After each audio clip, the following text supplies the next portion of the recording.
So this project starts off where a lot of my favorite projects start off, at the firewood pile. I find that firewood is actually very enjoyable to use for hand tools.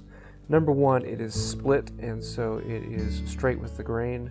And number two, you get to see a little bit about what's inside. You get to see where the knots and curls and waves are, and an idea of what you're going to get in the future. Once I choose my pieces, let's take them in and have some fun. Now with firewood, I usually like to start by cutting it to length. And this bow saw makes very quick work of that. Once I have it to length, I can cut one straight edge, plane that down, and then cut another 90 degrees off of that, and plane that one down, and that will give me my final shape that I can work with. In this case, I'm creating a sphere, and so I'm actually cutting several passes all the way around it, rather than passes at 90 degrees. Just using a chisel to kind of do some rough shaping. Just used a piece of tape to cut out a circle on the end to kind of guide where I want to go. Once I have a general shape, I'll put it in the vise and use a draw shave on it. Try and get it a little more accurate to what I want. I really need to make a shaving horse one of these days, but not yet. The shape will slowly get refined and get closer and closer to a circle, and the draw shave really makes fairly quick work of that. Once I'm getting it fairly close, I want to actually smooth it out a bit more, so I will use a rasp across the grain and keep it rounding so that it will actually smooth out the surface as it goes around the blank.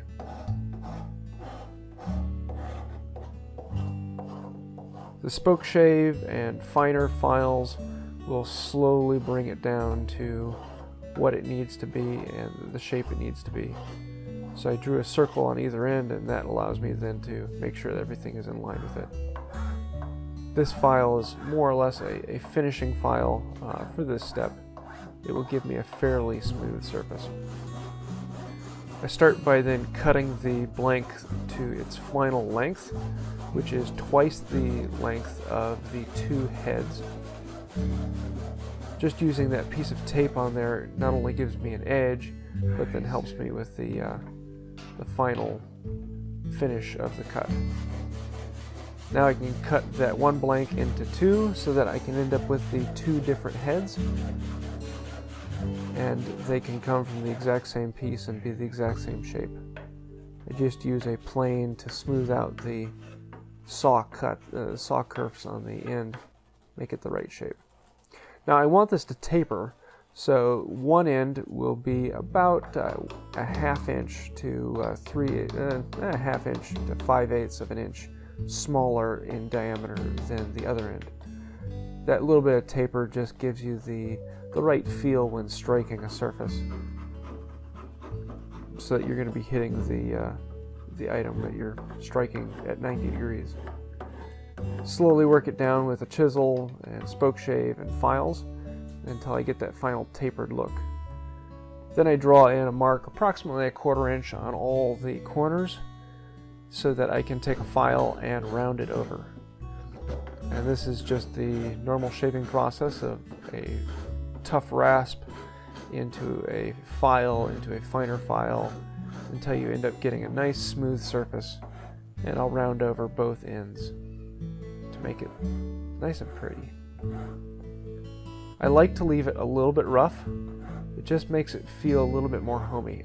I don't like my hand tools to be perfectly finished, fine works of art.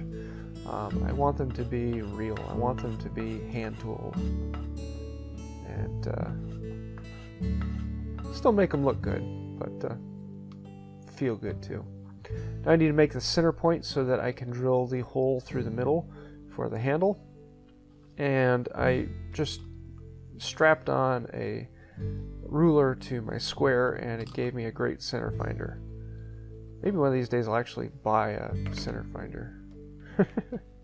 Then bore out a 3/4 inch hole all the way through, and it's ready for the next step.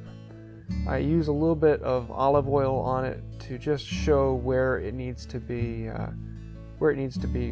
finished off a little bit more, either using a file or smoothing things out. And there you can see the final project.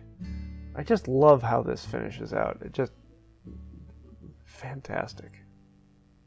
I'm going to love using this tool.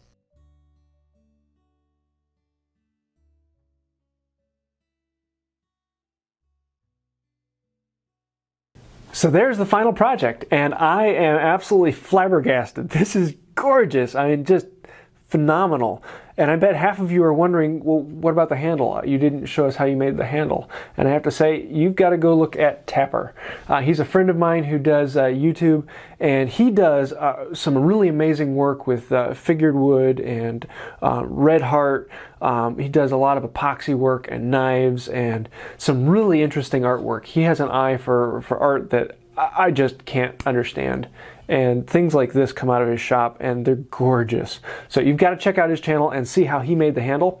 I made 2 heads, and then I sent it off to him, and he made 2 handles and sent one back to me. So we now have mallets. And I am loving this. I'm going to be using this so much, and I have to say thank you. I love that handle. So go check out his channel, and I'm sure you're going to like it. And until next time, have a wonderful day.